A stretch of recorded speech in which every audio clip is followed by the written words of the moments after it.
الحمد لله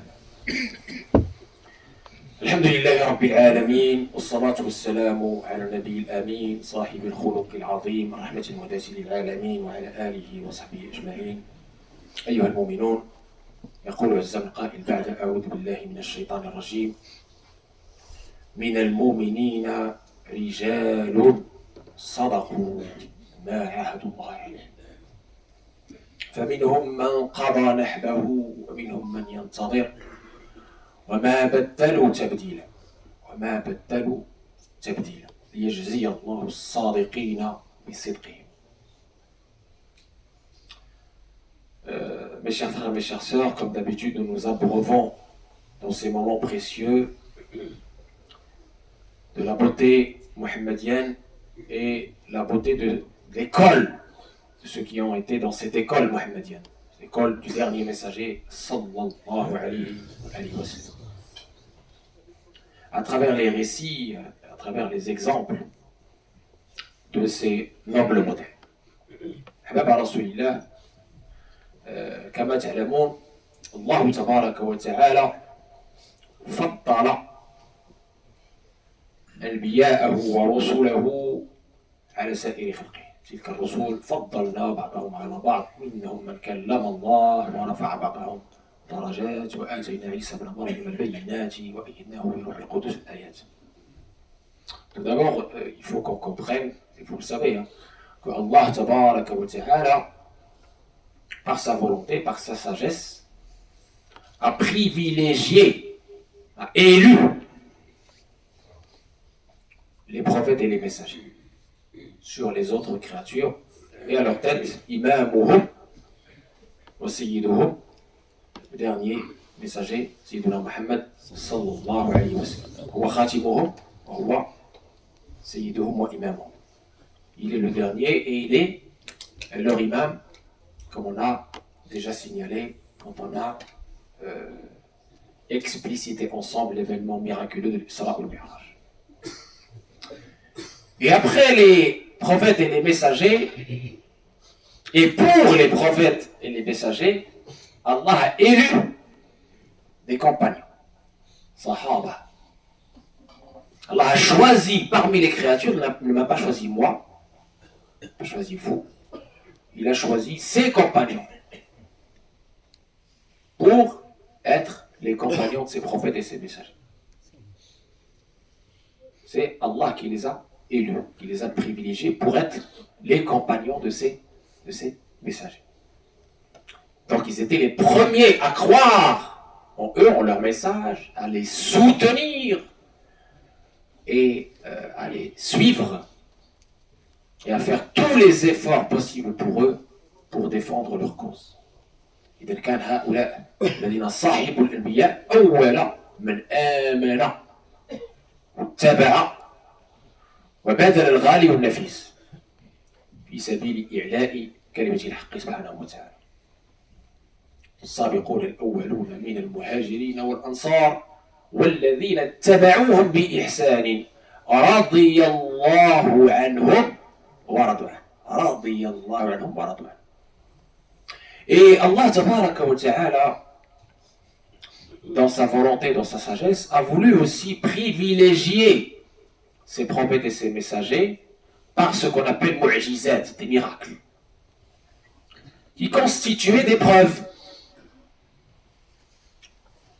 pour eux et contre les négateurs.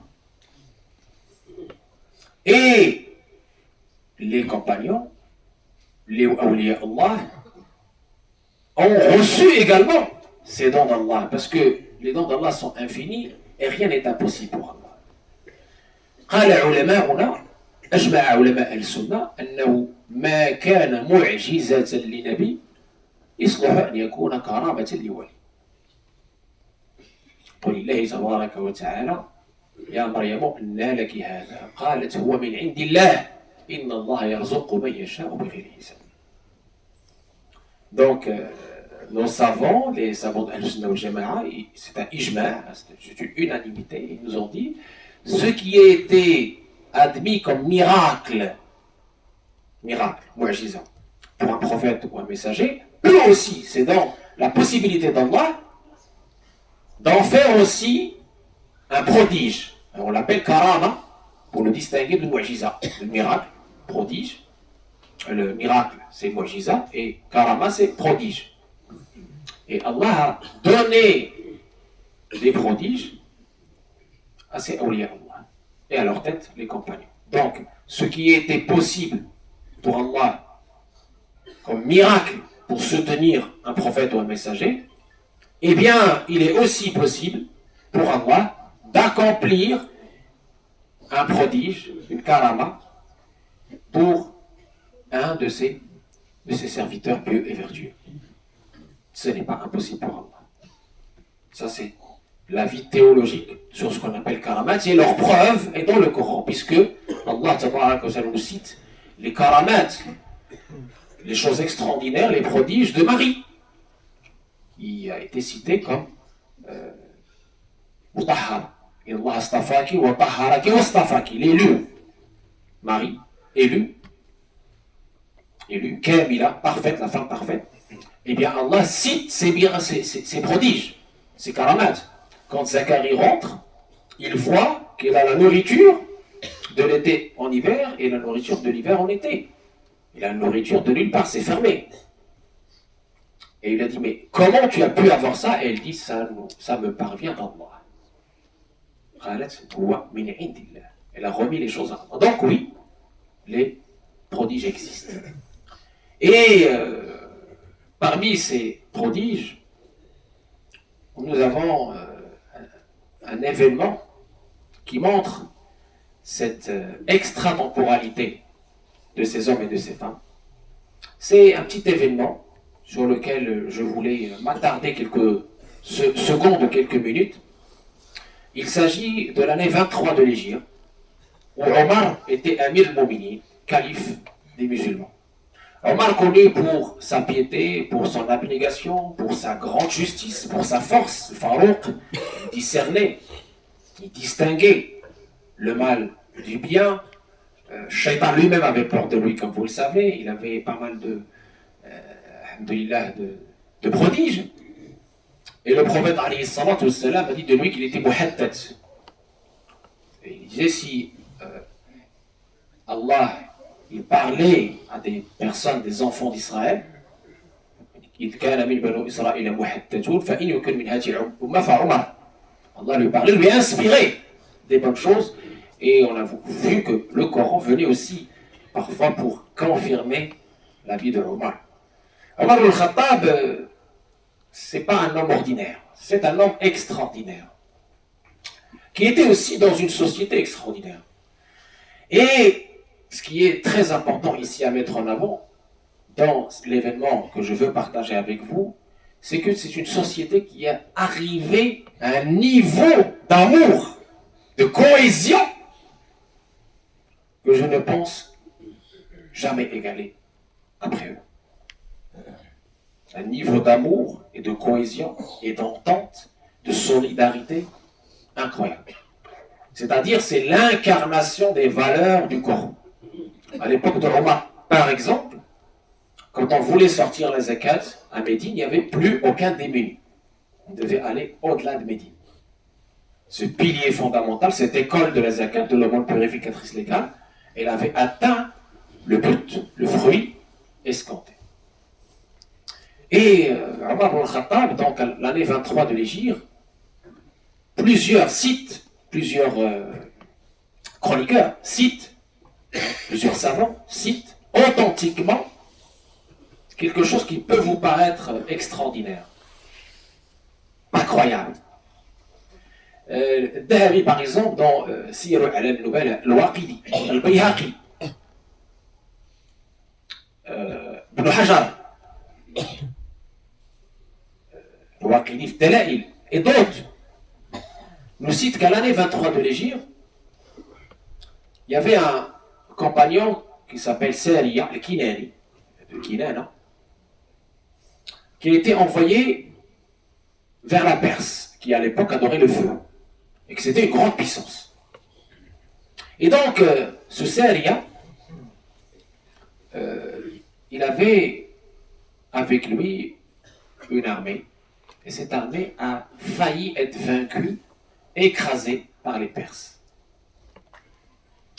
Et au même moment, Omar était à Médine. Vous voyez, il y a des milliers de kilomètres entre Médine et Nahrawand, en Iran. Omar ne disposait pas de drone. Omar n'avait pas de téléphone cellulaire. Il n'y avait pas des satellites pour communiquer avec Saria, pour lui dire ce qu'il faut faire ou ce qu'il ne faut pas faire. Omar était sur le minbar. Et il crie très fort Saria al-Jabal. Ibn Nahwi dans sa Munfarija, il cite Abi Hafsin wa karamatihi fi qissati Saria al-Jabal. C'est une histoire authentique. Il est dans le minbar de Médine, devant tout le monde. Il dit Saria al-Jabal. Saria, la montagne. C'est-à-dire Saria, il y a la montagne qui est là, mais toi, réfugie-toi dans cette montagne. À la fin du prêche, Ali ibn Abi Talib interprète Omar ibn Khattab. Il dit, mais qu'est-ce que tu es en train de dire? Tu es en train de délirer dans ton prêche. Et Saria, il n'est pas là, et il n'y a pas de montagne ici. On est dans la mosquée du prophète, sallallahu alayhi wa sallam. Et qu'est-ce qui s'est passé? C'est ce qu'on va voir, Inch'Allah, dans la seconde partie.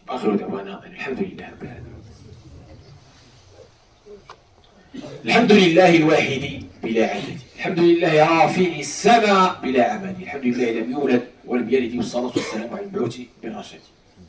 Saria de l'autre côté avec les autres compagnons entendent et écoutent la parole de Omar. Et on reconnaît la parole d'Omar, c'était l'enfant de l'islam, il avait une voix jahori, une voix très distinguée. Comment il a fait? Ils entendent la parole de Omar, ils se réfugient dans la montagne et ils ont la victoire. De retour à Médine, c'est des milliers de personnes qui ont entendu la même chose. On ne peut pas parler de délire collectif ou d'illusion. Non, hein, c'est vraiment des gens qui ont entendu cet appel de Omar, cette alerte de Omar, ce conseil de Omar, ces instructions de Omar, le calife, le chef. Et en revenant à Médine, ils ont annoncé la bonne nouvelle à Omar. Comment Omar a pu communiquer de cette façon-là avec Saria? Comment Omar a pu communiquer de cette façon-là avec les autres compagnons? Comment, il y a 1400 ans, on a pu avoir ce type de contact sans ces moyens technologiques que nous avons aujourd'hui? Sans satellite, sans drone, sans téléphone cellulaire, sans Wi-Fi, sans Internet. Comment? La réponse, c'est ce que je vous ai annoncé au début du prêche. L'amour. Al-mu'minu mir'atu akhi. Quand on a cette fraternité qui est établie, qui est profonde, qui est réelle surtout, alors on peut rentrer en communication. On peut être sur la même longueur d'onde. On peut être dans l'harmonie. On peut être un, au sens spirituel du terme. Et même si vous ne comprenez pas cet événement, parce qu'il dépasse votre entendement, comprenez au moins que ces gens-là ont été et le resteront des référents, des modèles, une civilisation spirituelle jamais égalée. Des personnes qu'on peut qualifier de surhumains, une communication hors temps, une cohésion qui a fait que le roi des Perses de l'époque, il voyait des gens mal vêtus, pieds nus, mais il se demandait lui-même comment ces gens-là ont pu être la civilisation pérenne, la civilisation qui a transcendé le temps et l'espace sans ses moyens matériels. Parce que justement, la vraie civilisation qui transcende et vers laquelle on doit tendre, c'est celle morale, éthique, de fraternité et d'amour. قولوا ما تسمعون.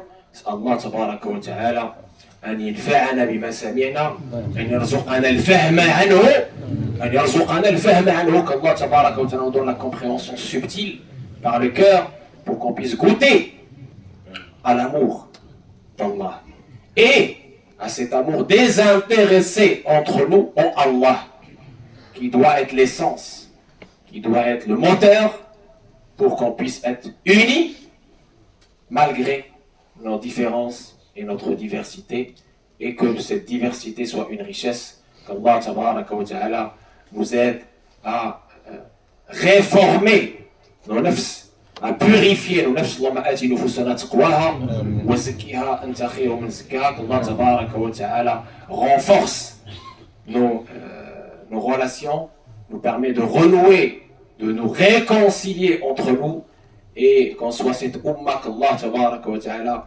a privilégié, cette umma qui a cette civilisation qui transcende le temps et l'espace, cette civilisation éthique, morale, spirituelle, qu'Allah tabaraka wa ta'ala nous permet de retourner à cette spiritualité engagée, à cette morale et cette éthique qui transcende le temps et l'espace, qu'Allah tabaraka wa ta'ala nous permette de nous libérer des jougs de la matière, qu'Allah tabaraka wa ta'ala nous permette de cette libération, ce détachement des penchants de notre nafs, des passions de notre nafs, qu'Allah tabaraka wa ta'ala nous permette d'être des hommes et des femmes libres et détachés de tout ce qui n'est pas Allah tabaraka wa ta'ala, de ne pas verser dans la consommation aveugle et dans le mimétisme aveugle. qu'Allah tabaraka wa ta'ala protège vos enfants, nos enfants, qu'ils soient les meilleurs ambassadeurs de cette belle religion par l'être et le paraître, qu'Allah tabaraka wa ta'ala nous protège des fitnes, qu'Allah tabaraka wa ta'ala nous protège des troubles, qu'Allah tabaraka wa ta'ala apaise les tensions, qu'Allah tabaraka wa ta'ala ramène la paix dans notre pays, ramène la paix dans nos quartiers, ramène la paix dans nos foyers, ramène la paix dans nos familles, qu'Allah tabaraka wa ta'ala nous aide à l'adorer comme il a voulu, qu'Allah tabaraka wa ta'ala nous aide à rétablir la communication, la connexion avec lui pour qu'on puisse être unis entre nous dans son amour. هذا وكثير من الصلاة والتسليم على متعة الصلاة والسلام عليه تهد الأوزار وتنال منازل الأبرار وترفع الدرجات وتكفر السيئات وتستجاب الدعوات. إن الله وملائكته يصلون على النبي يا أيها الذين آمنوا صلوا عليه وسلموا تسليما. اللهم صل على سيدنا محمد وعلى آل سيدنا محمد كما صليت على سيدنا إبراهيم وعلى آل سيدنا إبراهيم، وبارك على سيدنا محمد وعلى آل سيدنا محمد كما باركت على سيدنا إبراهيم وعلى آل سيدنا إبراهيم في العالمين إنك حميد مجيد. قوموا إلى صلاتكم ورحمكم الله.